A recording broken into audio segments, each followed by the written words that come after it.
तो mechanical properties of fluid देख रहे थे, आपका बर्नौलीज प्रिंसिपल देखा था। बर्नौली के आज एप्लीकेशन देखते हैं। एप्लीकेशन मतलब उसको यूज करते हुए कुछ डिवाइस बनाए गए हैं, वो डिवाइस कैसे काम करता है या उसी के बारे में बात करते हैं। तो एक डिवाइस होता है जिसको बोलते हैं वेंचुरीमीटर। ये सब प्रैक्टिकल में डिवाइस यूज करते हैं। वेंचुरीमीटर, वेंचुरीमीटर या इसके एक दो नाम और हैं, अगर ये भी दिख जाए तो सेम ही बात है। इसको फ्लो मीटर भी बोलते हैं, फ्लो मीटर, या एक और नाम बोल सकते हैं, ये ट्यूब शेप होता है, इसको पिटॉट ट्यूब भी बोलते हैं। ये तीनों नाम सेम ही डिवाइस के हैं, या तो वेंचुरीमीटर बोलो या फ्लो मीटर बोलो या पिटॉट ट्यूब बोलो, कुछ खास नहीं है। या वेंचुरी ट्यूब बोल दो, sorry venturi tube, pitot tube भी होता है कुछ, वेंचुरी ट्यूब बोल दो, venturi tube, venturi meter, flow meter या वेंचुरी ट्यूब, ठीक है ना। तो वेंचुरी मीटर, फ्लो मीटर नाम से पता चल रहा है, फ्लो की क्या बताएगा, स्पीड बताएगा। तो क्या है कैसे है देखेंगे। इसका सबसे पहले फिगर बना लेते हैं। इसका काम बेसिकली है फ्लो की स्पीड पता करना। जैसे पाइप से पानी बह रहा है या पाइप से कोई लिक्विड ही ऑयल बह रहा है, कोई ऑयल का सप्लाई हो रहा है, गैस या गैस पाइपलाइन है, गैस का सप्लाई हो रहा है, तो वो जो पाइप के अंदर गैस या ऑयल बह रहा है उसका कितना प्रेशर वो एग्जर्ट कर रहा है, उसको पता करने के लिए ये डिवाइस है, जिसको क्या बोलते हैं, वेंचुरीमीटर। दरअसल प्रेशर नहीं, सॉरी मैं क्या बोल रहा हूँ, फ्लो की स्पीड, फ्लो की स्पीड पता करने के लिए डिवाइस है कि किसी पाइप से या किसी तुम्हारा ट्यूब से जो लिक्विड बह रहा है या फ्लूइड बह रहा है उसकी स्पीड क्या है, ये पता करने के लिए डिवाइस है वेंचुरीमीटर। इसके दो तरह के सेक्शन दिख रहे हैं, इधर ज्यादा चौड़ा, इधर ज्यादा चौड़ा, और ये पतला दिख रहा है। तो पतला जो दिख रहा है पतला पार्ट क्या होता है, बॉडी का गर्दन सा होता है, तो इसको थ्रोट बोलते हैं। इस पतले वाले पार्ट को थ्रोट बोल देते हैं। और इसका जो कनेक्शन होता है, ये वाला पार्ट, ये वाला पार्ट कुछ ऐसा होता है, एक ट्यूब जुड़ी होगी, एक इस तरह का शेप होता है, ये पूरा वेंचुरीमीटर का ही शेप है। ऐसा जो ब्लू से बना है वो भी इसी का पार्ट है, कुछ अलग से नहीं है कि अलग से जोड़ा गया, नहीं, ये पूरा कंप्लीट स्ट्रक्चर जो दिख रहा है, ये कंप्लीट स्ट्रक्चर ही वेंचुरीमीटर कहलाता है। ऐसा नहीं है कि ये ब्लू वाला जो हमने जोड़ा है वो वेंचुरीमीटर, नहीं, ये पूरा जो कंस्ट्रक्शन दिख रहा है आपको, ये पूरा क्या है, वेंचुरीमीटर है। ये कुछ इस तरह का शेप होता है। तो ये थ्रोट में कहां से जुड़ा होगा, तो कहीं से भी, थ्रोट के किसी पार्ट से, ऐसा नहीं कि थ्रोट के किनारे से, थ्रोट में कहीं जुड़ा है, थ्रोट के बीच में कहीं भी हो सकता है, थ्रोट में ये कहीं जुड़ा है और ये इस साइड से कहीं जुड़ा है। अब क्या होता है कि जिस पाइप से या जिससे भी हमको स्पीड पता करना है कि जो लिक्विड बह रहा है, फ्लूइड, उसकी स्पीड क्या है, तो उसका कनेक्शन इससे ओपनिंग से कर देते हैं, इस तरह के शेप का कनेक्शन इससे कर देते हैं। तो यहां से अगर जोड़ दिया तो वो लिक्विड क्या होगा, इसमें बहेगा, तो लिक्विड बहेगा अपना, ठीक है, लिक्विड इस तरह से बह रहा है, लिक्विड इसमें इस तरह से, ऐसे मान लो ऐसे लिक्विड जा रहा है, ऐसे लिक्विड जा रहा है, इस तरह से लिक्विड जा रहा है। देखो लिक्विड जो जा रहा है ना, उसका पाथ आप दो चार लाइन से दिखा दिया, पाथ कैसे भी दिखा दोगे फर्क नहीं पड़ता, बस ये नहीं करना कि जो पाथ है उसको कट करते दिखा देना। मतलब हमने 3-4 लाइन से दिखाया, आप 6 लाइन 8 लाइन 10 लाइन इस तरह से फ्लो हो रहा होगा कई लेयर में, तो ये नहीं काम करना है। इसमें फिगर जो बन रहा है, फिगर में ऐसा नहीं दिखना चाहिए कि एक दूसरा लाइन कट कर रहा है। क्यों? क्योंकि हमने बताया था पाथ क्या होता है, स्ट्रीम लाइन, दो लाइन क्रॉस नहीं कर सकता, तो ये जो लिक्विड बह रहा है उसका पाथ है। अच्छा एक काम करते हैं, इसको हम ब्लैक से दिखा लेते हैं, तो कंफ्यूज करोगे ये कि ब्लू ब्लू अलग सा लगेगा, तो पूरा वेंचुरीमीटर ये पूरा शेप ही है, तो पूरे को अच्छा रहेगा कि मैं एक ही कलर से दिखा दूं, क्योंकि दो कलर में कंफ्यूज करोगे लगेगा अलग से जोड़ा गया है, अलग से नहीं जोड़ा गया है, ये पूरा शेप ही एक है, ये पूरा शेप ही एक है, ये पूरा एक है, तो ये एक ही कलर से दिखा दिया, ठीक है। तो ये आपका क्या है, ये शेप है, ये है वेंचुरीमीटर, ठीक। इससे थ्रू ये गया, इस तरह से अपना फ्लो कर रहा है। अब जो लिक्विड है, क्या करते हैं, और इस पार्ट में पता है इसमें कोई लिक्विड भरा होता है, ये यू शेप दिख रहा है ना वेंचुरीमीटर का जो पार्ट है, यू शेप, एक जैसा यूनिफॉर्म शेप है पूरे का, तो ये यू शेप जो दिख रहा है ना वेंचुरीमीटर का, उसमें कोई लिक्विड भरी है, वो लिक्विड क्या है, तो से मर्क्यूरी होता है। इसमें जो लिक्विड भरा होता है मर्क्यूरी होता है। अब होता क्या है पता है, होता ये है कि जैसे मान लो कि इसका कनेक्शन थोड़ा शेप अनइवन सा लग रहा है, तो अच्छा से बना लेना फिगर, और क्या करोगे, एक फिगर साफ सुथरा से ढंग से बना लेना, थोड़ा सा ज्यादा ही कुछ बन गया है, ठीक है। हाँ, अब होता क्या है, इसमें भरा होता है, ये जो शेप दिख रहा है ना यू शेप, इसमें भरा होता है मर्क्यूरी। तो जैसे मान लो कि हमने क्या किया, इस एंड का ये वेंचुरीमीटर का कनेक्शन हमने पाइप से फ्लो रहा है, पाइप का ओपनिंग को इससे जोड़ दिया जहां से निकल रहा है, तो यहां से वो लिक्विड भागा, इसमें लिक्विड भागने से क्या होगा, इसमें भरा होता है मर्क्यूरी। शुरू में मर्क्यूरी दोनों साइड लेवल क्या होता है, सेम होता है, बाद में जैसे इससे लिक्विड भागेगा मर्क्यूरी के लेवल में क्या आ जाता है, डिफरेंस आ जाता है। क्योंकि प्रेशर में डिफरेंस आता है तो मर्क्यूरी के लेवल में डिफरेंस आ जाता है, तो मर्क्यूरी के लेवल में कुछ डिफरेंस आ जाएगा। मान लो कोई डिफरेंस आया, मर्क्यूरी का लेवल कुछ ये डिफरेंस आ गया, तो ये जो डिफरेंस आया ना, ये इतना डिफरेंस, इसको लिखे एच से, इस डिफरेंस को लिखे एच से, ये जो हाइट का डिफरेंस आ गया, ये हाइट का जो डिफरेंस आ गया इसको लिखे एच से। और ये हाइट का जो डिफरेंस है ये हम मेजर कर सकते हैं, ये हाइट का डिफरेंस हम क्या कर सकते हैं, मेजर कर सकते हैं। क्योंकि इसमें मार्किंग की होगी इस ट्यूब में, तो हम देख लेंगे कि कितना का डिफरेंस आया। अच्छा, एक साइड ओपन यहां पे जब आ रहा है, एक साइड हमने इस पार्ट में लिया, एक क्रॉस सेक्शन हमने यहां कहीं कंसीडर किया जहां एंटर हो रहा है, और एक क्रॉस सेक्शन हमने जस्ट इसके बाद थ्रोट वाले पार्ट में कहीं कर लिया। एक क्रॉस सेक्शन हमने थ्रोट वाले पार्ट में ले लिया, उसके बाद ट्यूब के बाद जो यू शेप है उसके बाद एक थ्रोट में क्रॉस सेक्शन ले लिया, और एक क्रॉस सेक्शन हमने ले लिया जहां एंटर कर रहा है। तो जहां एंटर कर रहा है यहां पे वही वेलोसिटी होगी जिससे पाइप से निकला है, पाइप से निकल के वेंचुरीमीटर में जिस वेलोसिटी से एंटर किया है वो वही होगी। तो V1 बोल दिया, वन पार्ट बोल दिया, इसको एरिया बोल दिया A1, इसको 1 बोल दिया। अच्छा, इस पार्ट में जो वेलोसिटी है यहां पे, यहां वेलोसिटी कुछ और हो जाएगी, V2 बोल दिया। इस पार्ट का जो एरिया है वो हम क्या बोल दिए, A2 बोल दिए। अब हमको निकालना क्या है, इसका काम क्या है, फ्लो की स्पीड पता करना, मतलब क्या पता करना, V1 की V2, जल्दी बताओ। फ्लो की स्पीड, हाँ तो जल्दी बताओ, V1 पता करना कि V2? V1 पता करना। क्यों? क्योंकि बताया ना कि ये वेंचुरीमीटर कहां से लगाते हैं, पाइप के ओपनिंग से लगाते हैं या ट्यूब के ओपनिंग से। तो जैसे पाइप या ट्यूब से जो पानी बाहर निकलेगा जस्ट, वही तो स्पीड होगी ना उसकी फ्लो की, जिस समय जस्ट बाहर निकल रहा है, तो उसका कनेक्शन कहां है, इधर से है ना। तो ये स्पीड यानी हमको V1 पता करना है। अब V1 पता करना है, हम क्या चाहेंगे, V1 कोई फॉर्मूला से बनाएंगे, उस फॉर्मूले में वही टर्म आए जो हमको नोन है। हमको नोन क्या है, A1 एरिया पता होगा, ट्यूब का A2 एरिया पता होगा, V2 नहीं अंदर जाके हम मेजर कर सकते कि फ्लो के अंदर वेंचुरीमीटर के अंदर घुस गए और V2 मेजर करके ले आए, ये हम नहीं ले सकते। तो V2 रखेंगे भी तो बाद में हमको हटाना होगा, यानी A1 A2 और ये H मेजर किया जा सकता है। तो हमारा जो फॉर्मूला आना चाहिए वो A1 A2 H इन्हीं टर्म्स में आना चाहिए। ये कैसे निकलेगा अभी देखेंगे, इसका फॉर्मूला भी याद करेंगे। ये निकलेगा, दो इक्वेशन हमारे पास है, एक इक्वेशन ऑफ कंटिन्यूटी और दूसरा बर्नौली, इन्हीं दोनों के यूज से ये निकलेगा। ठीक है, तो कैसे निकलेगा देखेंगे, फिगर बना लिए तो लिखना, एक लाइन लिखना, वेंचुरीमीटर लिखना, venturimeter is an application of Bernoulli's principle, application of Bernoulli's principle, Bernoulli's principle, full stop. It is used to measure the speed of a fluid, used to measure the speed of a fluid in a pipe, the speed of a fluid in a pipe, speed of a fluid in a pipe. Clear है? अच्छा, pressure भी यहां लिख लिया, Bernoulli equation pressure भी आता है, तो यहां प्रेशर P1, यहां पे लिख लिया P2। ठीक है, दो सेक्शन इस तरह से कंसीडर किया था, ये सेक्शन 1 कंसीडर किया था, इस सेक्शन को ये 2 नाम दे दिया था यहां पे।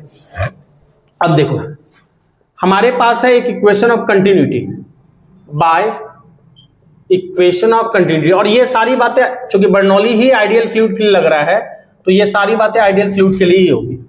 तो इक्वेशन ऑफ कंटिन्यूटी क्या कहता है, ए और वी का प्रोडक्ट क्या रहेगा बताओ, कांस्टेंट तो 1 और 2 पे इक्वेशन ऑफ कंटिन्यूटी लगाएंगे, क्या लिखेंगे? 1 पे A1 V1 area into velocity equal to 2 पे क्या लिखेंगे?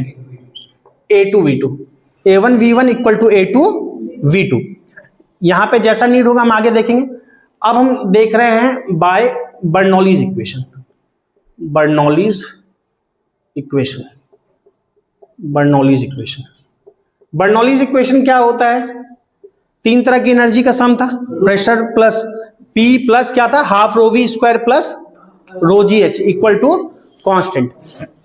अब यहां पे एक बात समझोगे, बेस हाइट कहीं ना कहीं तो लेंगे ना, कि एक बात समझो कि अगर समझो इसका हाइट कहां लेंगे? मिड पॉइंट से। अगर इसका मिड पॉइंट ये है, मत समझना जरा बात को जो बता रहे हैं, इसका मिड पॉइंट मान लो यहां पे है, तो जब हम पाइप को दोनों तरफ से चपटा किए, पाइप को दोनों तरफ से डायमेंशन थ्रोट में कम किए, तो इसका मिड पॉइंट और मिड पॉइंट सेम हाइट पे होगा। ये बात समझ पा रहे हो? इसका मिड पॉइंट बीच में है और दोनों तरफ से उतना ही पतला कर दिए, तो अब भी मिड पॉइंट तो उसी जगह आएगा ना, यानी H1 इक्वल टू H2 होगा। तो बर्नौली में H1 इक्वल टू H2 होगा, तो H1 वाला टर्म लिखने का फायदा नहीं है, H वाला कैंसिल हो जाएगा, कल बताया भी था। तो बर्नौलीज इक्वेशन में हम क्या लिखेंगे? P1 1 पे प्लस क्या लिखे? Half rho V1 square plus rho g H1, और रो जी H2 नहीं लिखेंगे क्योंकि दोनों बराबर होगा तो कैंसिल ही होगा, इक्वल टू क्या लिखेंगे? P2 plus half rho V2 square लिख सकते हैं। हमको इंटरेस्ट क्या निकालना है? हमको निकालना है V1। हमको क्या निकालना है? V1। एक काम करते हैं ऐसा करने के लिए कि P1 P2 को एक तरफ ले आते हैं, तो क्या हो जाएगा? P1 माइनस P2, इसको इधर ले जाते हैं, क्या हो जाएगा? Half rho V2 square minus half rho V1 square. यहां तक तो ठीक है। अब देखो एडजस्टमेंट के लिए क्या करेंगे? हमको क्या निकालना है? V1 निकालना है ना, तो V1 रखना पड़ेगा। तो V1 रखना पड़ेगा तो क्या करेंगे? हाफ रो बिल्कुल V1 स्क्वायर क्या ले लेंगे? कॉमन। तो V1 स्क्वायर जब कॉमन लेंगे तो यहां पे से हाफ रो निकल गया, क्या लिखेंगे पहले टर्म में बताओगे? V2 बाई V1 का होल स्क्वायर। समझ में आ रहा है? अच्छा कोई बात नहीं, चलिए यहाँ तो कौन दुख तकलीफ की बात थोड़े। तो हाफ रो V1 स्क्वायर जब कॉमन लेंगे तो यहां क्या आ जाएगा? V2 बाई V1 आएगा, V2 बाई V1 का होल स्क्वायर, और दूसरे टर्म में क्या बचेगा? 1। ठीक।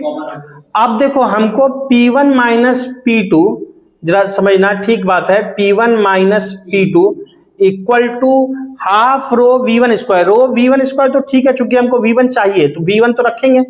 अब V2 बाई V1 को हटाना है, तो कैसे हटाएंगे? इससे, एरिया के टर्म में। तो यहां से, हाँ बिल्कुल, यहां से V2 बाई V1 लिखना है तो क्या लिखेंगे? V2 बाई V1, इसको उधर भेजेंगे तो क्या हो जाएगा? A1 by A2। क्या इसको एक काम करते हैं, इक्वेशन 1 नाम दे देते हैं, तो V1 बाई V2 की जगह लिख ले A1 बाई A2। तो क्या आएगा जरा बताओगे? A1 का स्क्वायर बाय A2 का स्क्वायर माइनस 1। कहां से? तो फ्रॉम इक्वेशन 1 से। अब इस वाले टर्म में देखोगे तो रो पता होगा, जो कौन सा लिक्विड है, पाइप से कौन सा फ्लो कर रहा है, ऑयल है, कौन सा ऑयल है या फिर गैस है, तो उसकी डेंसिटी हमको पता होती है। हाफ ठीक है, V1 पता करना है, A1 एरिया पता होगा, उसका मेजर वेंचुरीमीटर का गिवन होगा, A2 भी हमको पता होगा। तो सारे नॉन टर्म आ गए, एक केवल कष्ट रह गया किससे? P1 माइनस P2 से। तो P1 माइनस P2 को भी हम रिप्लेस करना चाहेंगे उन टर्म्स में जो हमको पता हो। अब P1 माइनस P2 को कैसे रिप्लेस कर सकते हैं बताओगे? अब एक बात यहां से देखना कि P1 क्या है? इससे पहले का प्रेशर है, P1 इससे पहले का प्रेशर है।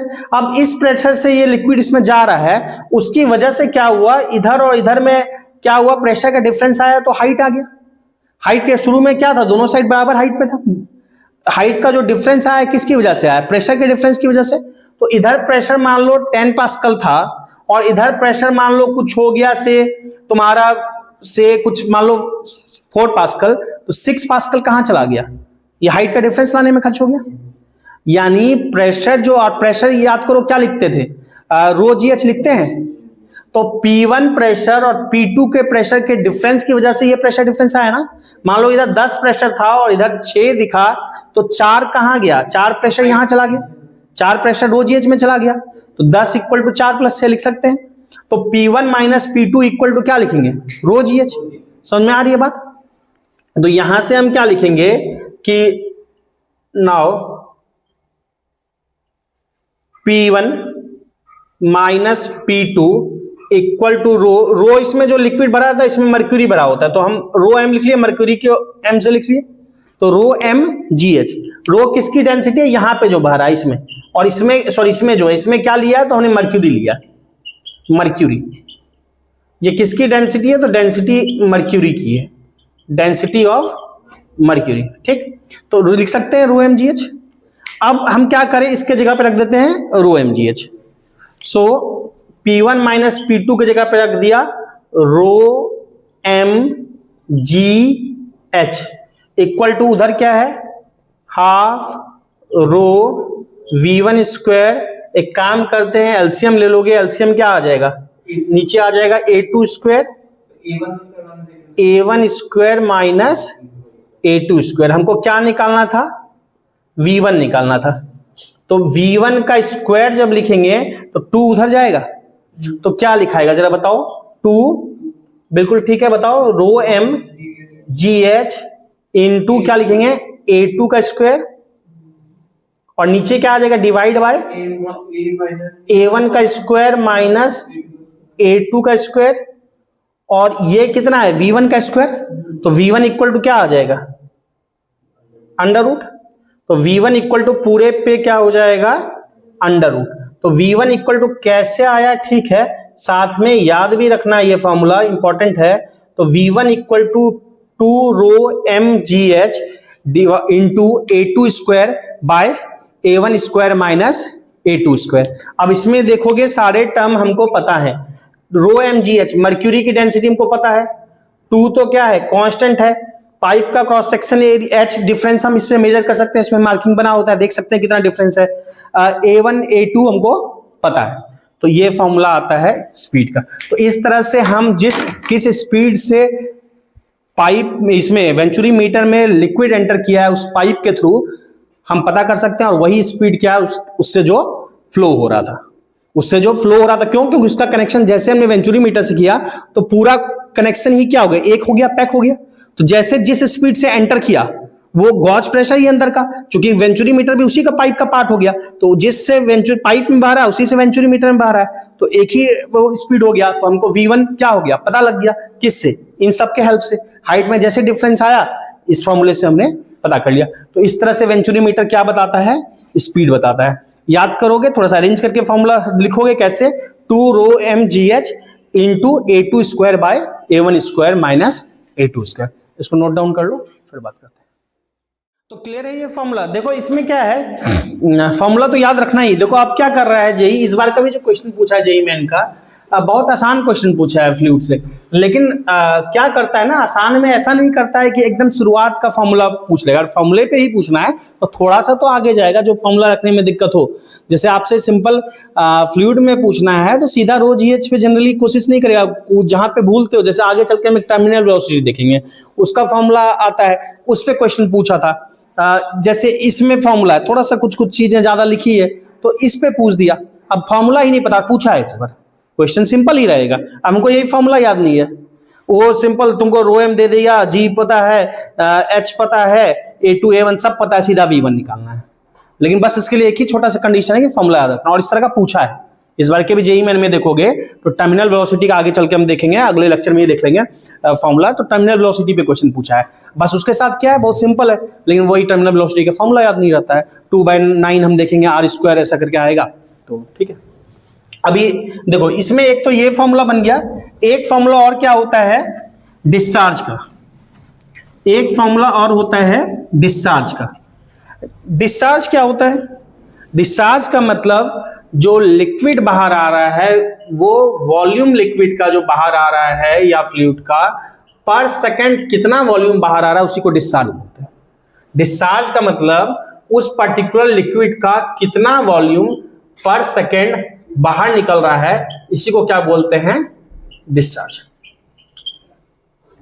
तो डिस्चार्ज अगर हम पता करें, यानी कि अगर मैं यहां पे बोलूंगा तो डिस्चार्ज का फॉर्मूला क्या होता है पता है, एरिया इनटू वेलोसिटी। कैसे?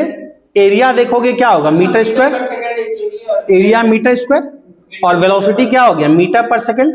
तो देखोगे तो क्या होगा, मीटर क्यूब पर सेकंड। मीटर क्यूब मतलब वॉल्यूम। तो डिस्चार्ज का फॉर्मूला क्या होता है, एरिया इंटू वेलोसिटी, वॉल्यूम नहीं, मीटर 5 चला जाएगा, कुछ नहीं है, ठीक ना।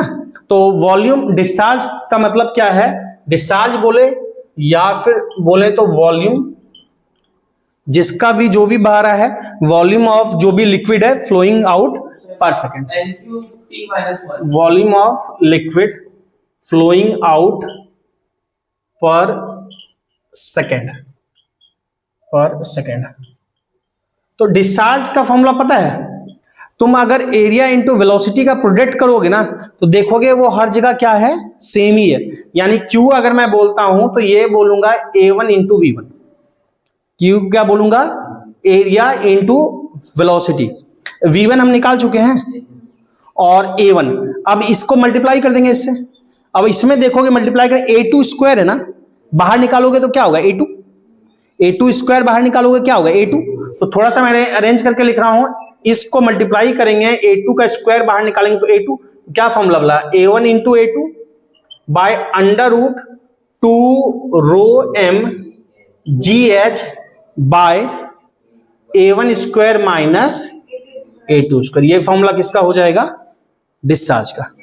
तो डिस्चार्ज का simple formula A1 A2 2 row m GH by A1 square minus A2 square. तो जल्दी से इसको नोट कर लो ये फॉर्मूला। अब हम आते हैं अगले टर्म पे। एक टर्म आता है जिससे रिलेटेड लॉ है सिंपल सा, स्पीड ऑफ ई फ्लक्स बोलेंगे, जिसको हम बोलेंगे टॉरी-सेलीज लॉ। क्या है देखते हैं। एक लॉ, छोटे छोटे कई लॉ आएंगे अभी इसमें चैप्टर में, अब बहुत कुछ चैप्टर में नहीं रह गया है, लेकिन 2 लेक्चर लगेगा और थ्योरी, तो काफी बड़ा चैप्टर है। 2 लेक्चर और थ्योरी लगेगा, फिर 2-3 लेक्चर न्यूमेरिकल करके हम आ जाएंगे thermodynamics, thermal properties of matter. Speed of E flux, ये दरअसल एक लॉ है, उसको बोलते हैं टॉरी-सेलीज लॉ। टॉरी-सेलीज लॉ, टॉरी-सेलीज का स्पेलिंग देखना, आई थिंक डबल आर होता है टॉरी-सेलीज, ठीक है, जो भी होता है, TO साइंटिस्ट का नाम है, डबल आर। तो टॉरी-सेलीज लॉ, ई फ्लक्स का मतलब होता है आउटफ्लो। सर वो एक्स है कि एन है? कहाँ पे ये ई फ्लक्स, ई है, EFFLUX, फ्लक्स बोल रहे हैं ना, ई फ्लक्स। सुन तो लो, सुना ही में जो दे रहा है वही है, सुनने में थोड़ी बोल रहे हैं कि ई फ्लन कि ई फ्लन होता है, speed of efflux equal to Torricelli's law. Speed of efflux, efflux का मतलब होता है आउटफ्लो। आउटफ्लो का मतलब क्या होता है, आउटफ्लो का मतलब किसी से जो पानी बाहर निकल रहा है, किसी पाइप से पानी, किसी कंटेनर से पानी। नल है, सिंपल आपका डिस्पेंसर है, डिस्पेंसर जार है, जार में नल लगा होता है, नल से पानी निकल रहा है। टंकी है, नीचे होल कर दो, उस होल से पानी बाहर निकल रहा है। ये सिंपल आप ऐसे नॉर्मल भी देखे होंगे, ये आपका क्या है, इसमें नीचे होल कर दिए, इस बोतल में नीचे होल कर दिए, इससे पानी ऐसे बाहर निकलेगा, इसी को बोलते हैं ई फ्लक्स, आउटफ्लो। अब टॉरी-सेलीज ने जो लॉ दिया था वो किसके लिए दिया, इसने ओपन कंटेनर के लिए दिया।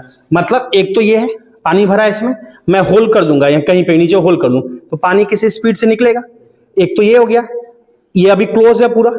अब मैं इसका ढक्कन खोल दूं, अब इसका ढक्कन खोल दूं तो इसका कांटेक्ट क्या होगा, एटमॉस्फेयर से भी हो जाएगा। अब यहां पे होल कर दूं तो जो पानी बाहर निकलेगा, टॉरी-सेलीज ने उससे लॉ दिया था, यानी ओपन कंटेनर के लिए दिया है। जैसे आपका डिस्पेंसर है, जार है, पानी की टंकी है, नीचे होल कर दो, उससे पानी बाहर निकल रहा है, बंद तो ठीक है, उसका ढक्कन हटा देंगे तो क्या हो जाएगा, ओपन कंटेनर। तो ओपन कंटेनर से किसी होल से पानी जो बाहर निकल रहा है किस स्पीड से, उसके लिए टॉरी-सेलीज ने लॉ दिया। और उसके लिए उसने टॉरी-सेलीज ने बताया कि ये स्पीड उतनी होती है जितनी कि एक पर्टिकुलर हाइट से ऑब्जेक्ट को ड्रॉप करते हैं, उसकी स्पीड जिस स्पीड से ग्राउंड को हीट करता है उतने स्पीड से ये भी क्या होगा, निकलेगा। तो ग्राउंड से कितने से हीट करता है, V। अगर h हाइट से किसी ऑब्जेक्ट को ड्रॉप करेंगे तो किस स्पीड से ग्राउंड को हीट करेगा, √2gh पढ़े होगे ना, V = √2gh, V² = U² + 2as। Drop का मतलब U0, 2as, a की जगह क्या लिखते हैं, प्लस जी माइनस जी, ये लिखना है, दोनों में एक लिखो, माइनस जी, एस का माइनस एस, तो v equal to under root 2gs। इसका भी कहना है कि अगर क्लोज नहीं, टॉरिसली ने ओपन कंटेनर के लिए कहा कि ओपन कंटेनर के लिए भी अगर यहाँ होल कर देंगे तो इससे जो लिक्विड बाहर निकलेगा उसकी स्पीड होगी अंडर रूट 2gs। अब उसी का देखेंगे ये कैसे आता है इतना, तो लिख लो heading speed of efflux या Torricelli's law. Efflux word का मतलब होता है आउटफ्लो, बाहर जो निकल रहा है। तो लिखो Torricelli discovered that speed of efflux, Torricelli discovered that speed of efflux from an open tank, speed of efflux from an open tank is given by a formula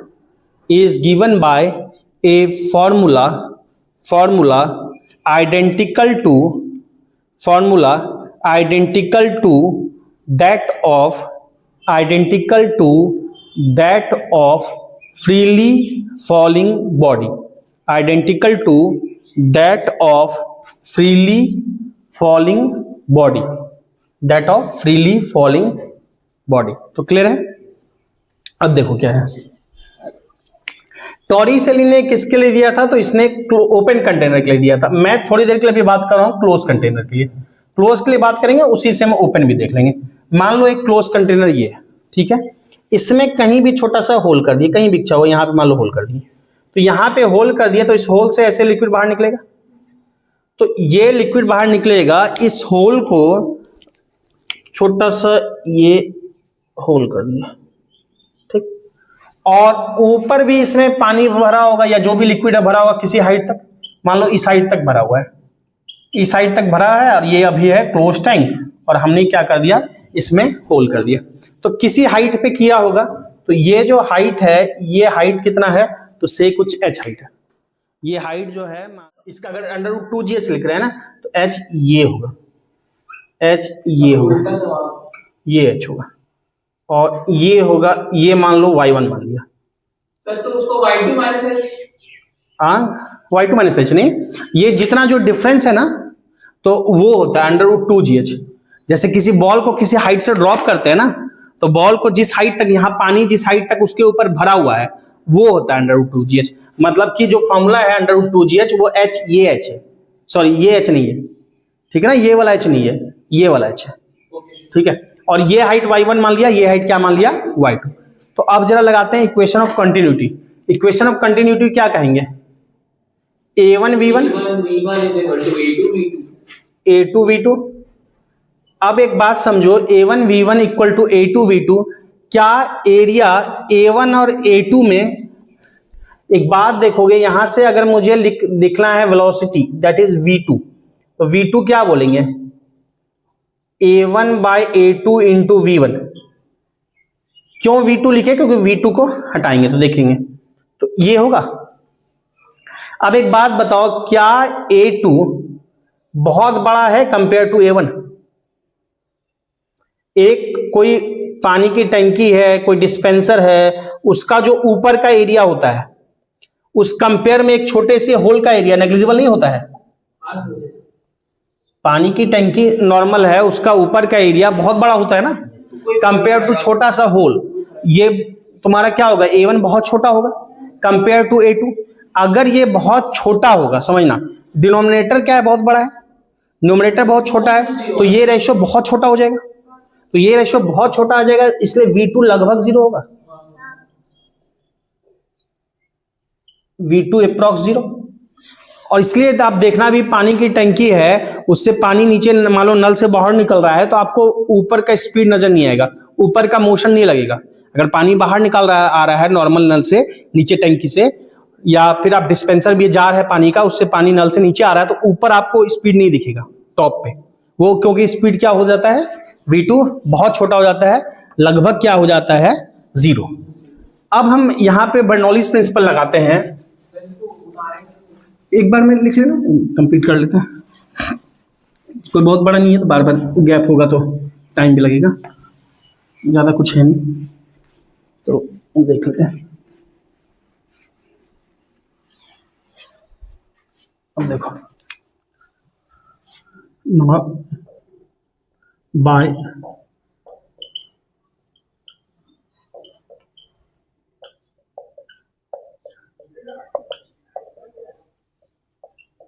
अब देखो Bernoulli's principal लगाएंगे तो Bernoulli's principal 1 और 2 पे लगा रहे हैं, तो क्या क्या लिखेंगे जरा बताओ तो देख के।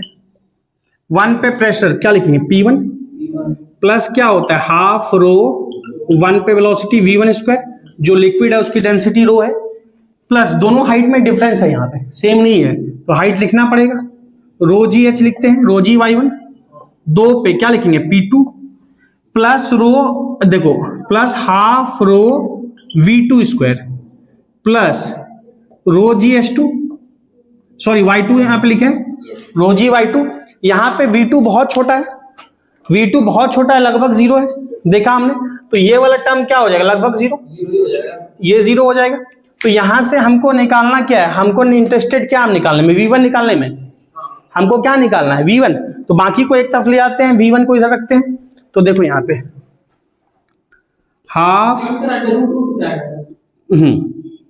हाफ रो V1 स्क्वायर, बिल्कुल ये उधर जाएगा, क्या हो जाएगा P2 minus P1 plus rho g Y2 minus rho g Y1, तो रो जी कॉमन ले लेते हैं तो क्या आ जाएगा Y2 माइनस Y1। अब एक बात समझो, हाफ रो V1 स्क्वायर, या थोड़ा सा मैं एक स्टेप बढ़ा दूं कि V1 स्क्वायर को लिख सकते हैं 2 ऊपर जाएगा रो नीचे आ जाएगा, 2 ऊपर जाएगा रो नीचे आ जाएगा, तो क्या लिखेंगे, मैं दोनों को अलग अलग लिख रहा हूं, 2 P2 minus P1 by rho नीचे आएगा, फिर इसमें भी जाएगा 2 ऊपर प्लस 2 रो g Y2 minus Y1 figure में देख के लिख सकते हैं, Y2 माइनस Y1 क्या H है, Y2 माइनस Y1 ये H है, तो प्लस 2 रो जी H, और बाई क्या आएगा, एक मिनट रो नीचे आएगा ना, बल्कि देखो रो जी 2 ऊपर जाएगा ना, तो रो कैंसिल हो जाएगा, एक मिनट, हाँ कैंसिल भी होगा, 2 रो जी Y2 माइनस Y1 की जगह क्या लिखेंगे H, और बाई रो, तो रो से रो क्या होगा कैंसिल। ये कितना आएगा V1 स्क्वायर इक्वल टू इतना आ रहा है ना, तो V1 इक्वल टू क्या आ जाएगा, डायरेक्ट लिखे अंडर रूट, ये होगा। तो ये कैसे आया, ठीक है, साथ में ये फॉर्मूला भी याद रखना। देखो जहां पे टॉरिसेली की जरूरत पड़ेगी वो तो हम देखेंगे ही, लेकिन अगर क्लोज कंटेनर ओपन कंटेनर नहीं बोला गया तो फॉर्मूला हम ये यूज करेंगे, क्या है 2P2 minus P1, P2 pressure कहाँ का है, ऊपर एंड का, P1 कहाँ है, ओपनिंग का, P2 माइनस P1 बाय रो, जो लिक्विड है उसकी डेंसिटी, प्लस 2GH क्लियर है, ये क्या है V1 है, ठीक है, इतना नोट करो, फिर तुम इसमें मिटाएंगे तो फिर चलो तुम लोग भी हल्कू बन गया, लिख लिया रे हल्कू रे। अब देखो क्या है कि इसमें सिंपल सा क्या है कि अगर मैं अब ओपन कंटेनर के लिए बात करूं तो ओपन के लिए अगर बात करते हैं, जो टॉरिसेली ने लॉ दिया ओपन के लिए, तो फॉर अगर मैं बात करूं क्लोज कंटेनर के लिए ये था ओपन कंटेनर, तो ओपन कंटेनर के लिए क्या है, ऊपर का ढक्कन हटा दिया, तो अगर बताओ ऊपर का ढक्कन हटा दिया तो ये P2 का कांटेक्ट एटमॉस्फेयर से हो जाएगा, तो P2 का प्रेशर क्या लिखेंगे, एटमॉस्फेरिक प्रेशर लिखेंगे, और क्या P1 भी तुम्हारा पहले से एटमॉस्फेयर के कांटेक्ट में था, तो P2 और P1 दोनों का प्रेशर एटमॉस्फेरिक प्रेशर इक्वल हो जाएगा।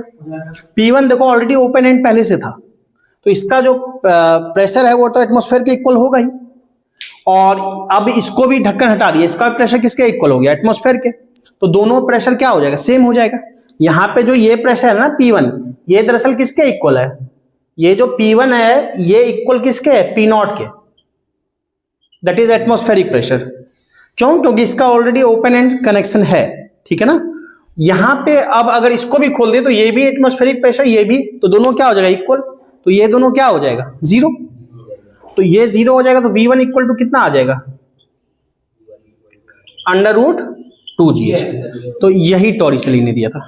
तो टॉरिसेली लॉ अगर ओपन कंटेनर के लिए बात किया जाए तो सीधा हम यूज करेंगे अंडर रूट 2GH, और अगर क्लोज कंटेनर के लिए बात करेगा तो हम फिर ये फॉर्मूला यूज करेंगे, तब √2g डायरेक्ट नहीं कर सकते। मतलब सर वो जो हाँ बोलो। पहला जो वो है सर एक एक करके बोलो। हाँ दोनों एक साथ बोलेगा और कोई एक साथ बोलेगा, बोलो। पूरा जीरो हो गया सर। हाँ क्या जीरो हो गया? हाँ हाँ, चूंकि ये प्रेशर दोनों एटमॉस्फेयर के इक्वल होगा, ये भी P0 ये भी P0, तो P0 क्या हो गया? जीरो। तो ये पूरा टर्म ही क्या हो गया? जीरो। तो क्या बचा? √2gh। हाँ अब तुम बोलो। सर जैसे कि आप हाँ। रो से रो घटा दे तो रो से दो गो था सर। कहाँ पे 2 था? 1 2। हाँ यहाँ पे आप जो दो घटा दिए ना, हाँ। दो गो था ना ऊपर में। यहाँ पे हाँ दो से गुना। हाँ, ये बात मतलब बहुत खतरनाक तुम पूछा है। देखो सुनो सर, 2x बाई x ये कैसे करा दिए? हाँ अब 2 रो कहाँ था ये क्लियर है? 2 को ऊपर मल्टीप्लाई करेंगे तो यहां होगा 2p2 माइनस p1 और यहां होगा 2 रो जी दिस। क्या बचा? रो बचा।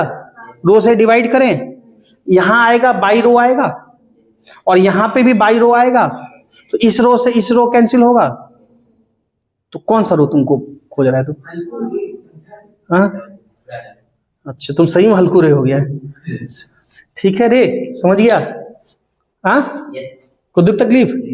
चलो तो कुछ नोट करना, जल्दी से नोट करो फिर आ गया। छोटे लॉ है कई नमूना लॉ है। एक स्टोक्स लॉ है, सिंपल सा लॉ है। क्या कहता है? ये सिंपल कहता है कि कोई स्फेरिकल शेप का बॉल है, ऑब्जेक्ट है, जिसकी रेडियस कितनी है तो से r है। ठीक, ये बॉल अगर किसी लिक्विड में जाएगा, मान लो इस बॉल को, मेटल बॉल है, उसको स्फेरिकल शेप का, उसको पानी में गिराए, तो पानी में गिराए तो किसी स्पीड से पानी के अंदर जाएगा।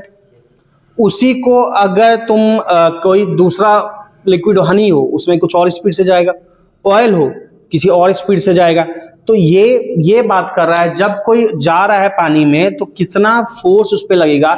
ऐसे में क्या होगा, किसी लिक्विड में जाएगा तो लिक्विड क्या होगा, ऊपर की तरफ में उल्टा फोर्स लगाएगा।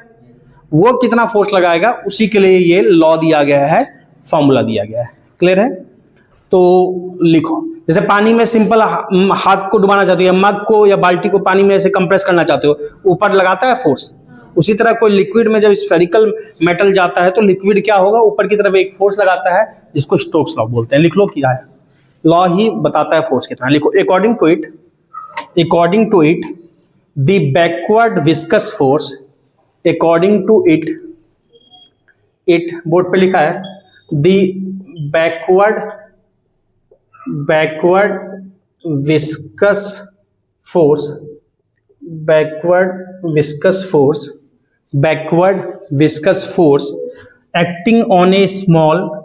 acting on a small spherical body, small body के लिए दिया गया, small spherical शेप के लिए है, specially small spherical body of radius small r moving with uniform velocity v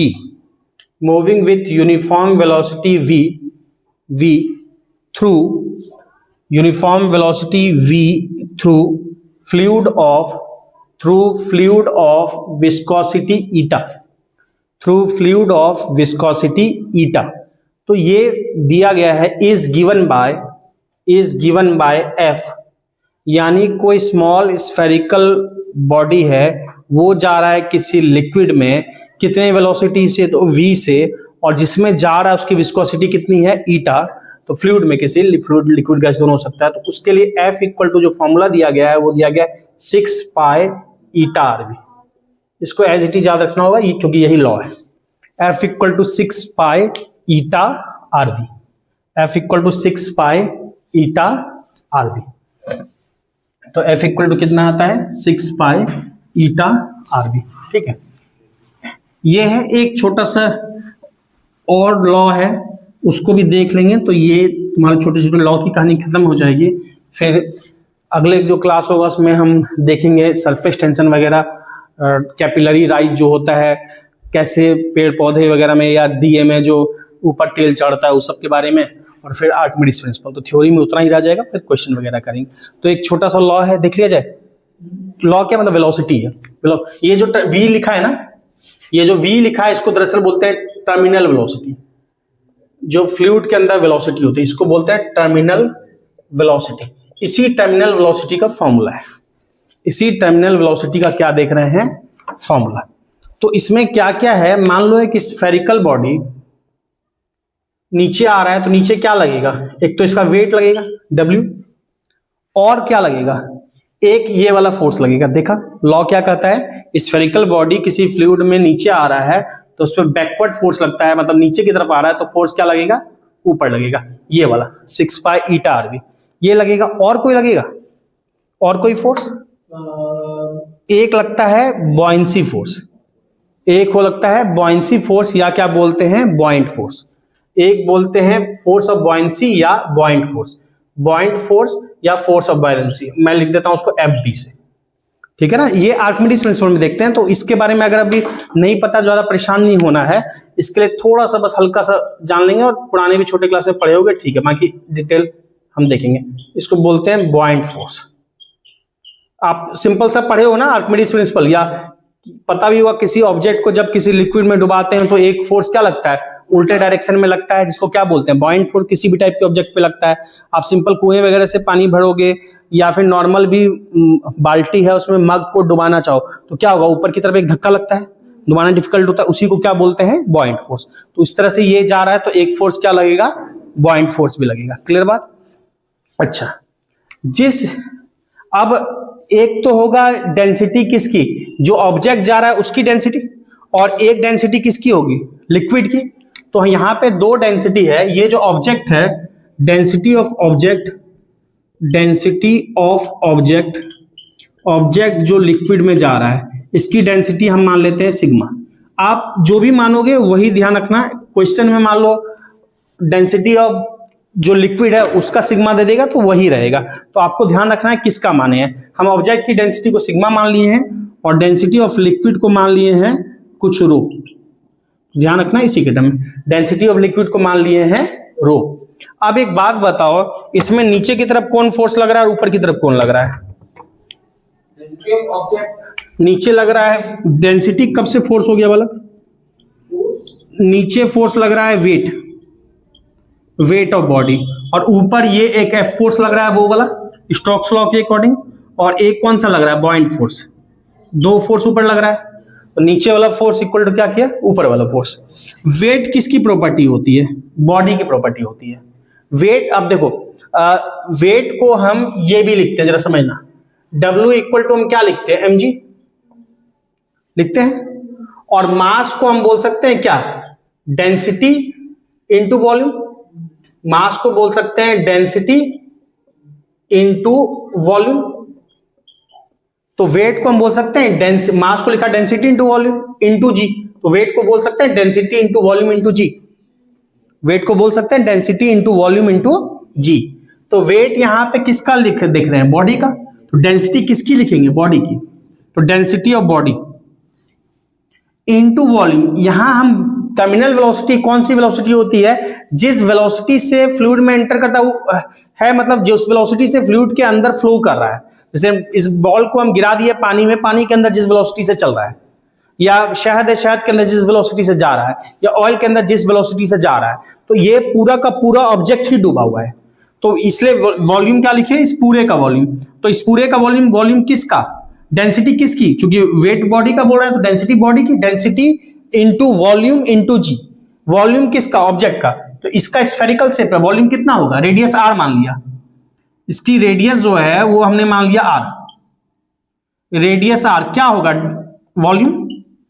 sphere का वॉल्यूम क्या होता है, 4/3 पाई r cube. Density into volume, volume क्या लिखे स्फेयर का, 4/3 पाई r क्यूब इंटू क्या लिखे g। क्लियर है, 4/3 पाई r क्यूब, वही डेंसिटी इंटू वॉल्यूम इंटू जी। ठीक, इक्वल टू ये फोर्स क्या है, स्टोक्स लॉ के अकॉर्डिंग देखा कितना लगता है स्फेरिकल पे, 6 पाई ईटा RV। तो लिख लिया 6 पाई ईटा RV। यही जिस वेलोसिटी से जाता है इसी को टर्मिनल बोलते हैं। इसको लिख लिया VT, इसको लिख लिया टर्मिनल को मान लो V2 से लिख दिया, उसी V को, वही जो वहां वाला है, प्लस बॉयंसी फोर्स। देखो बॉयंसी लगाना किसका काम है, बॉयंसी फोर्स लगाता है ऑब्जेक्ट का काम है कि लिक्विड का काम है, आप पानी के अंदर किसी ऑब्जेक्ट को, लिक्विड का काम है, पानी के अंदर किसी ऑब्जेक्ट को डालते हो तो धक्का कौन देता है? पानी देता है ना। तो बॉयंसी लगाना किसका काम है? लिक्विड का काम है। बॉयंसी भी फोर्स ही है। हम आर्किमिडीज प्रिंसिपल जब बताएंगे तो हम बात कर लेंगे। बॉयंसी भी फोर्स ही है, वेट भी फोर्स ही होता है। तो फोर्स को भी हम ये लिख सकते हैं वी रो जी, वॉल्यूम जो लिखा है वहां, वॉल्यूम इंटू डेंसिटी इंटू जी। तो बॉयंसी भी फोर्स है, बॉयंसी को भी ये लिख सकते हैं डेंसिटी इंटू वॉल्यूम इंटू जी, समझना। तो डेंसिटी इंटू वॉल्यूम इंटू जी। डेंसिटी किसका? नहीं, पानी का। पानी का, क्योंकि पानी की प्रॉपर्टी है रो। इंटू वॉल्यूम, कितने वॉल्यूम पे लगेगा? जितना डूबा लगता है उस पर बॉइंट फोर्स लगता है। तो डूबा कितना है? पूरा है, तो पूरे पे लगेगा 4/3 पाई आर क्यूब। सर हाँ बोलो बोलो। अगर बोलोगे सरफेस एरिया भी क्यों नहीं लगा तो बोलो। क्या सरफेस एरिया क्यों नहीं लगा? मतलब सर जैसे जो वाटर है हाँ। उसमें सरफेस एरिया तो सिर्फ टच कर रहा है। नहीं, सरफेस एरिया को कैसे? पूरे वॉल्यूम को टच कर रहा है ना। अगर पानी डूबा है, हम जो डूब जिससे चल रहा है पानी में उसकी बात कर रहे हैं। कोई चीज पानी में पूरा डूबा है, जरा समझना, तो पानी जो फोर्स लगाएगी किस पे लगाएगी? अगर ये पानी में पूरा डूबा है तो पानी इधर भी इधर भी इधर भी इधर भी हर तरफ पे फोर्स लगाएगी ना इसको, तो इसके पूरे वॉल्यूम पे लगाएगी ना। एरिया तो ये होता है एक पार्ट, इसका एरिया बोलूंगा ये एरिया है। ये किसी चीज का एरिया क्या होता है? 2 डायमेंशन। ये एक शेप क्या है? क्यूबॉइड है, क्यूबॉइड है, क्यूबॉइड 3D है। वॉल्यूम, एरिया किसका किसका होगा? एरिया 2 ही पार्ट का, इसका एरिया नहीं होता है, उसके एक पार्ट का एरिया होता है। जैसे हम क्यूबॉइड का एरिया नहीं होगा, एरिया इसका होगा, इस एक पार्ट का, दिस इंटू दिस। इस पार्ट का एरिया निकलेगा this into this. Area 2 dimension से निकलता है। तो अगर मैं किसी पर्टिकुलर पाऊंगा, ये एरिया है इसका, ये एरिया है इसका, ये एरिया है, ये एरिया 2 डायमेंशन के मिलने से एरिया बनता है। Length into thickness 2 dimension. जब ये पूरा है तो हर शेप पे लग रहा है, तो ये पूरा ऑब्जेक्ट ऐसा क्या है? पूरा वॉल्यूम है, तो पूरे वॉल्यूम को कंप्रेस कर रहा है। तो वॉल्यूम और एरिया में फर्क होता है। एरिया एक पार्ट होता है, एरिया जब भी होगा एक पार्ट का होगा। हम जैसे किसी का एरिया बोलते हैं, बोल देते हैं ना क्यूब का एरिया, क्या बोलते हो? क्यूब का एरिया 6 क्यूब का 6 कंप्लीट एरिया बोलते हो। क्यूब का कंप्लीट एरिया बोलते हो 6a² बोलते हो ना। एक पार्ट का एरिया क्या होगा? a²। 6 पार्ट है, 6a²। तो एरिया एक एक पार्ट का निकलता है, समझ रहे हो? और वॉल्यूम एज अ होल का निकलता है। तो दोनों 2 चीजें। तो खैर ये ठीक है। तो क्या लिखते हैं? डेंसिटी इंटू वॉल्यूम इंटू जी। तो रो वॉल्यूम पूरे पे लगेगा 4/3 पाई आर क्यूब पूरा इंटू जी, क्योंकि इसकी प्रॉपर्टी है लिक्विड की। डेंसिटी क्या लिखा? लिक्विड का। हमको इसमें से क्या निकालना है? इसमें से निकालना है टर्मिनल वेलोसिटी वीटी। तो वीटी निकालने के लिए बाकी टर्म को एक तरफ ले जाते हैं। तो बाकी टर्म को, हाँ जो कटेगा उसको काट देंगे। जी जी कैंसिल हो गया। हाँ। ये वाला पूरा वो कैंसिल हो गया। रो बचा, सिग्मा बचा और 6/n/r। हाँ, तो जो जो कैंसिल होगा वो जी इससे गया। कहाँ जी कट गया? समझ उस साइड है ना सर, इस साइड। इसमें जी कहाँ है? नहीं वो इक्वल टू उस साइड से। तुम लोग बहुत खतरनाक खिलाड़ी हो भाई। सर 4 उधर से। हाँ बहुत खतरनाक खिलाड़ी हो। अच्छा प्लस में सॉरी। इसमें और इसमें जी कॉमन ले लिया, यहाँ से काट दिया। इसमें जी कहाँ है? इसमें जो कट जाएगा सबसे। तुम लोग भरोसा ना, भगवान भला करे। तो कटेगा सर। हाँ पाई एक चीज कटेगा, हाँ, कुछ कटेगा। ये आर भी कटेगा। 6 पाई एक आर एक आर कटेगा। एक आर यहाँ क्या बचेगा? r²। यहाँ भी एक आर जाएगा, बचेगा r²। ठीक है। अब 2 कट सकता है ना, भी कटाओ एक बार में कटाओ घोच हो जाएगा। 2 भी कटेगा लेकिन एक बार में कटा लेना। अब देखो क्या हमको वीटी सिंपली निकालना है। तो यहां से वीटी इक्वल टू क्या लिखेंगे? एक काम करते हैं, एक तरफ ले आते हैं इसको, गौच पच ना हो इसलिए ऐसे ही ना दो। मतलब इसको पूरा 6 क्या था? ईटा वीटी ये बचा है इक्वल टू, बाकी को उधर ले जाते हैं। जरा देखना, उसको उधर ले आएंगे तो क्या लिखेंगे? 4/3 मैं कॉमन लेके लिखूं आर जी, दोनों में कॉमन है। 4/3 r² जी दोनों में कॉमन है। 4/3 r² जी, इसको उधर ले गए और उसमें क्या है? सिग्मा, और इसमें क्या है? रो। तो इसको इंटू सिग्मा माइनस रो। पहले बताओ ऐसे लिख सकते हैं? उसको उधर ले गए, जो कॉमन आ रहा था कॉमन ले लिया। ठीक, इसमें से कुछ कैंसिल होगा? 2 3, ये नीचे आएगा कितना होगा? 9। तो VT इक्वल टू कितना हो जाएगा, देखो जैसा अरेंज करके लिख रहा हूं, 2 3 इधर आएगा 2/9, VT equal to 2/9 R square, थोड़ा सा अरेंज करके लिख रहा हूं, sigma minus rho into g by eta. तो टर्मिनल वेलोसिटी कितनी होगी, तो टर्मिनल वेलोसिटी का ये फॉर्मूला बहुत अच्छे से याद रखना, क्या होता है 2/9, याद होना चाहिए 2/9 R square sigma minus rho by g. Sigma हमने किसकी डेंसिटी माना है, ऑब्जेक्ट की, और रो किसका है, लिक्विड का। बहुत सिंपल सा है, पर आगे चल के आता है तो फॉर्मूला याद नहीं होता। इसी फॉर्मूला पे इस बार 2 से 3 शिफ्ट में क्वेश्चन पूछा गया है। टर्मिनल वेलोसिटी पे 2 से 3 शिफ्ट में जेईई मेंस में 26 में क्वेश्चन पूछा गया है। तो इसलिए इस टाइप के फॉर्मूले ही सिंपल याद है, और यहां पे जाके फॉर्मूला कई लोग भूल जाते हैं। तो शॉर्ट नोट्स वगैरह में अपडेट करोगे, ध्यान है। अब इस बार इससे पूछा गया, अगली बार में भी आपको पूछ दिया जाए वो डिस्चार्ज वाला जो फॉर्मूला देखा था वेंचुरीमीटर वाला, उस पर सिंपल क्वेश्चन पूछ दे, या फिर आपका एक जो देखा कि टॉरिसेली में क्लोज कंटेनर के लिए, ठीक है, तो वो सब ध्यान होना चाहिए। बहुत सिंपल चीज है, तो इतना नोट करो, फिर इसका 1-2 एप्लीकेशन बात करेंगे, फिर मामला खत्म करेंगे। जल्दी से लिख लो, लगभग हो गया। ठीक है, ये हो गया, अब सिंपल सा बात है। इसका 1-2 एप्लीकेशन देख लेते हैं अच्छा सा। VT टर्मिनल वेलोसिटी, देखो क्या है, इनवर्सली प्रोपोर्शनल टू क्या है, विस्कोसिटी, यानी लिक्विड जितना ज्यादा विस्कस होगा उसमें स्पीड उतनी कम होगी। ऑब्वियस बात, ज्यादा थिकर लिक्विड में धीरे धीरे जाएगा। जितना लिक्विड थिनर होगा, विस्कोसिटी क्या होगी, कम होगी, उसकी स्पीड क्या होगी, ज्यादा होगी। इनवर्सली प्रोपोर्शनल है। और क्या दिख रहा है, एक बात इसमें इंटरेस्टिंग दिख रहा है, देखो कहीं भी H का टर्म है, हाइट नहीं, यानी टर्मिनल वेलोसिटी हाइट से इंडिपेंडेंट है। यानी किस हाइट से ड्रॉप किए हैं डजंट मैटर, उसके अंदर किस स्पीड से जाएगा। हाइट अगर 10 मीटर से की है, 20 मीटर से की है, 30 मीटर से की है, जब उस लिक्विड के अंदर जाने की बात होगी तो सेमी स्पीड से जाएगा। डिपेंड भले रेडियस पे कर रहा है, हाइट पे नहीं कर रहा। क्लियर बात। अच्छा, तो एक काम करो, एक कुछ केस बना के 2-3 बातें लिख लो, लिखो स्पेशल केसेस। एक तो ये बात लिख लो, उसके बाद एक और चीज देखेंगे स्पेशल केसेस। फर्स्ट बात लिख लो, जो कॉन्सेप्ट निकल कर आया जल्दी से। The terminal velocity is independent, terminal velocity is independent of the height through which a body is dropped। कहाँ खोए वाले, इंडिपेंडेंट, हाँ इंडिपेंडेंट ऑफ हाइट सिंपल लिख सकते हो, independent of the height through which a body is dropped. Clear है, through which a body is dropped. जल्दी लिखो, सिंपल सा बात बोल दे कि मान लो कि एक ऑब्जेक्ट है, किसी फलाना विस्कोसिटी है, लिक्विड में ड्रॉप किया गया हाइट 10 मीटर से, दूसरा ऑब्जेक्ट है हाइट ड्रॉप किया गया और 10 मीटर से ड्रॉप किया गया, उसकी टर्मिनल वेलोसिटी कुछ 15 मीटर पर सेकंड है, दूसरे को बाकी सब चीजें सेम है, ड्रॉप किया गया 20 मीटर से, बताओ टर्मिनल वेलोसिटी क्या होगी, सेम ही रहेगी। क्लियर, बोल देगा डबल हो गया, हाफ हो गया, कुछ नहीं हुआ, उतना ही रहेगा। दूसरा कॉन्सेप्ट जो है सेकंड केस, देखो V प्रोपोर्शनल टू क्या है, R स्क्वायर, यानी रेडियस जितना बढ़ेगा टर्मिनल वेलोसिटी क्या होगी, बढ़ेगी। आप कभी गौर करना, जब बारिश होती है तो वहां पे फ्लूइड क्या, एटमॉस्फेयर है, हवा है, उसके थ्रू बारिश की बूंदें आती है। कभी गौर करना, जब बारिश हो रहा है, जब बूंदें बहुत छोटी छोटी है और जब बारिश की बूंदें बड़ी बड़ी है, ज्यादा स्पीड किसकी होती है, बड़ी बूंद की। क्यों, क्योंकि V प्रोपोर्शनल टू क्या है, R square.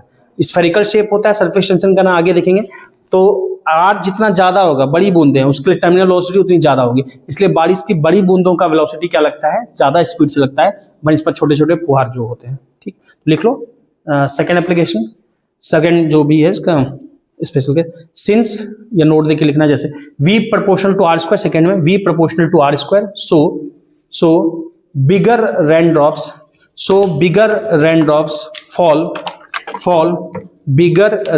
fall with a larger velocity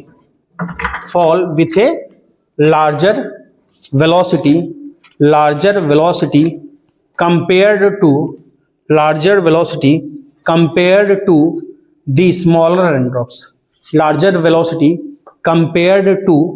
the smaller raindrops, clear. तो इतनी बातें, ठीक है, बाकी फिर आगे देखेंगे।